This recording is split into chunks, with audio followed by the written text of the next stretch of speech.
গাংনীসহ মেহেরপুরের বিভিন্ন এলাকার অধিকাংশ বোরো আবাদে হামলে পড়েছে মাজরা পোকার দল। পোকায় ধানের গাছের কাণ্ড কেটে দিচ্ছে, ফলে শীষ বের হওয়ার আগেই নষ্ট হয়ে যাচ্ছে অনেক জমি। এতে ফলন নিয়ে অনিশ্চয়তায় পড়েছেন কৃষকরা। চাষিরা জানান, জমিতে কয়েক দফা বালাইনাশক প্রয়োগ করলেও পোকা দমন করা যাচ্ছে না। এতে একদিকে বাড়ছে খরচ, অন্যদিকে ফলন কমে যাওয়ার শঙ্কা দেখা দিয়েছে। বৃষ্টি হয়েছে, শিলাঝড় বৃষ্টি হওয়ার কারণে ধানের মাজরা পোকার দাবন খুব বেশি, আর খরানির তাপ বেশি, এই জন্য ধানের ভুঁইতে খুব পোকা হয়েছে।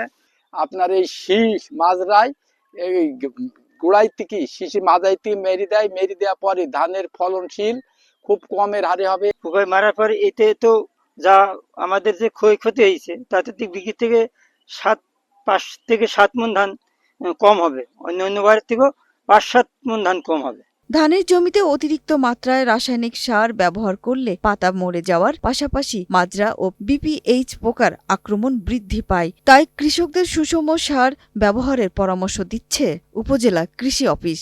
ধানের জমিতে নাইট্রোজেন সার তথা ইউরিয়া এবং ডিএপি সার নির্দিষ্ট ডোজের বাইরে অতিরিক্ত পরিমাণে ব্যবহার করলে ধানের জমিতে মাজরা পোকা, বিপিএইচ এবং পাতা মোড়ানো পোকার আক্রমণ হতে পারে। এজন্য আমরা কৃষকদের সুষম সার ব্যবহারের জন্য পরামর্শ দিচ্ছি। এবছর গাংনী উপজেলায় ৮,৩৭৫ হেক্টর জমিতে বোরো ধানের আবাদ হয়েছে, যা গত বছরের তুলনায় প্রায় ১৭৫ হেক্টর বেশি।